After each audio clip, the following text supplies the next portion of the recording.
Welcome to the High Performance Man podcast. I am your host, John Fayocavitz.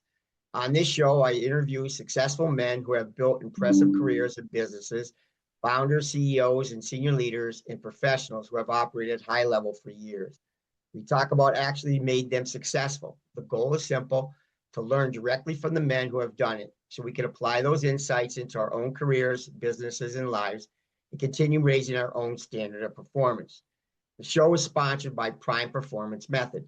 The Prime Performance Method is designed specifically for high-performing men who have achieved their success in careers but feel like their body and energy have taken a hit along the way. I help busy professional men regain strength, lose weight, and feel younger within 8 weeks without the long workouts, extreme dieting, or disrupting demanding schedules. If you are a high-performing man who wants to feel as strong and energized as you are in your business, message me at John Fayocavitz on LinkedIn. On today's show, we have Eric Gall, who is the founder and broker for Edison Business Advisors, where he assists business owners in planning and achieving their optimal exit from their business. Thank you very much, Eric, for joining our show today. Hey, pleasure to be here, John. Thank you. Thank you. Okay, let's get started. What's the most important lesson you've learned so far that helped you become successful in your business?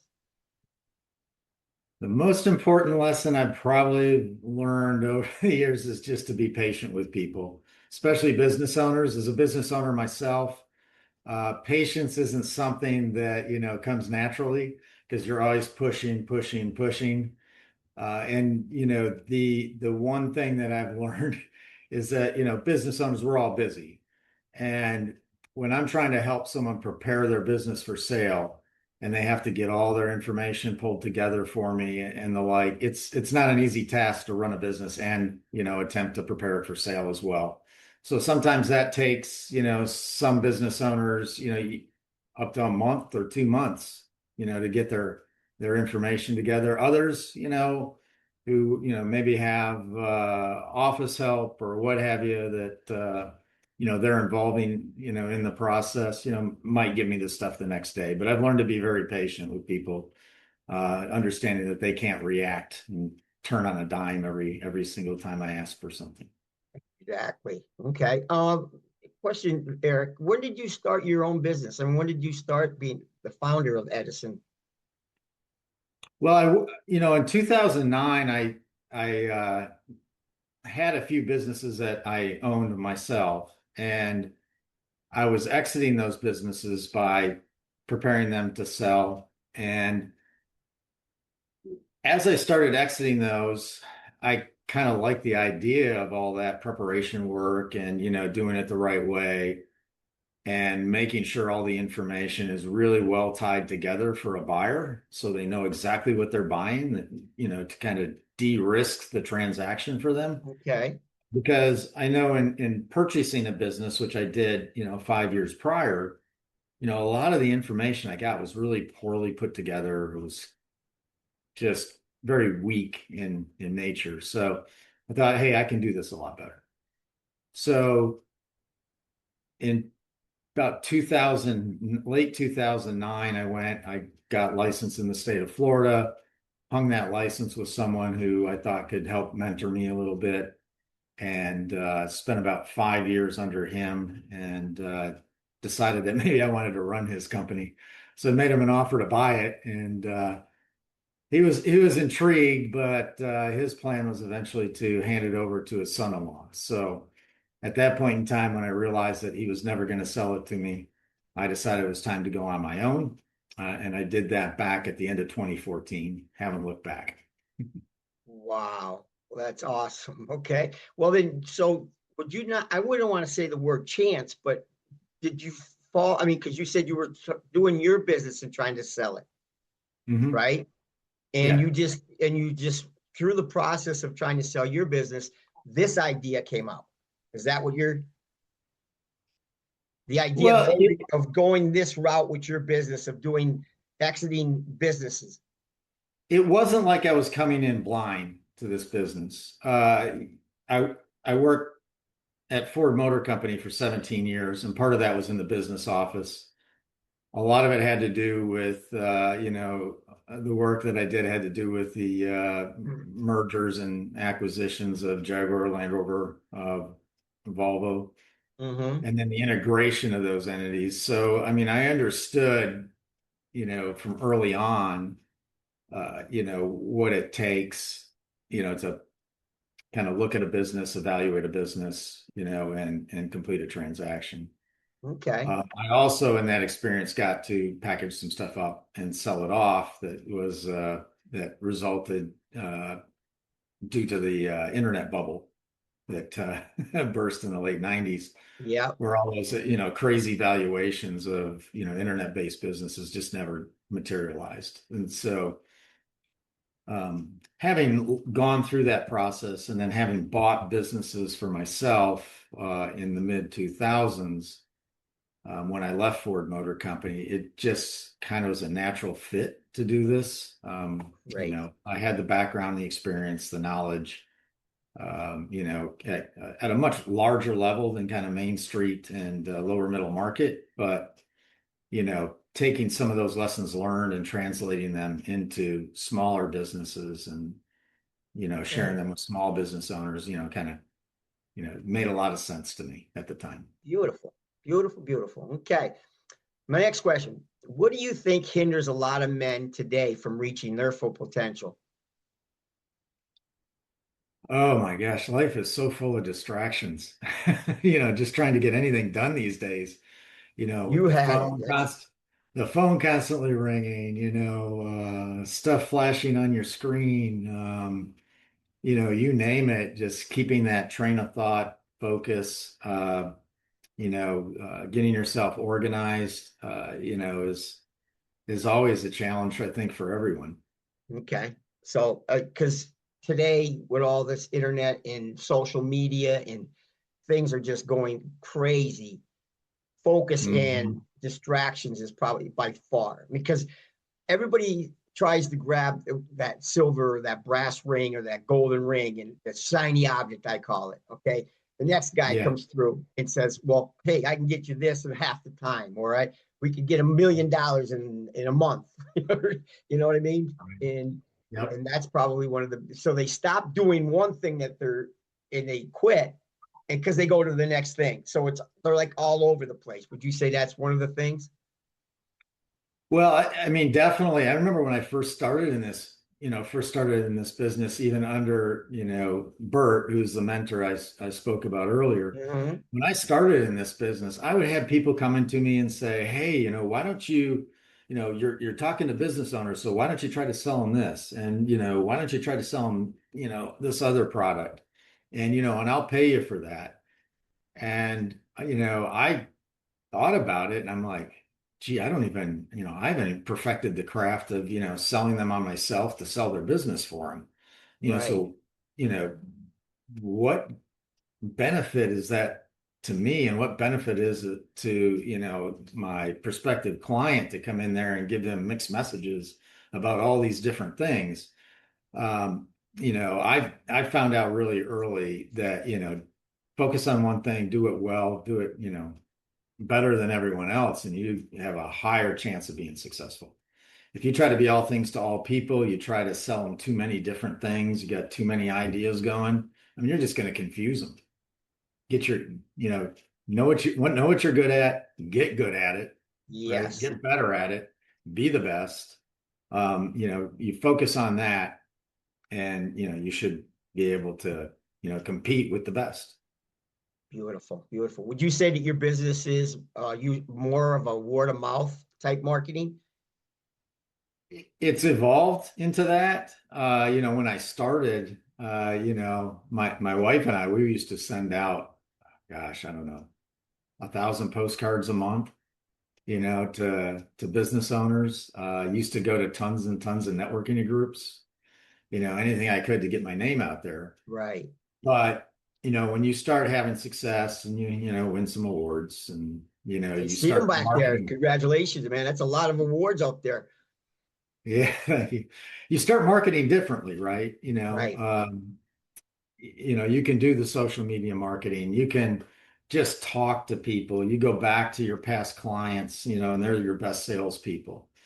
And so over, I would say the last 5 years, I don't know if I could count on both hands the number of networking events I've been to. I mean, I haven't sent That's out a good. postcard, this decade. So you don't have to put up with that social media circus. Yeah. Yeah. I think it's, the idea of success breeding success, it certainly works in this Right. business. Okay. All right. My next question. For most men on the road to business or professional success, other areas of their life get sacrificed. What has been one of the areas of your life that has suffered, if there has been, and where would you like to be successful now too? Um, that I'd like to spend like more vacation time with my wife, do more things outside of the workplace, or as we spoke about before, the session started, my release is playing baseball, adult baseball. Um, I'd like to do some more things like that, do a little more travel, spend a little bit more time, with family. Have you seen things change over the course of your businesses? I mean, the different things that sacrificed as the business evolved? Like you said, you want to spend more time with the family. When you first started, was there anything different? Or was it the same spending more time with the family? Well, when it first started, it was just, basically my wife and I. I Okay. had another guy who kind of partnered with me. He was up in Tampa.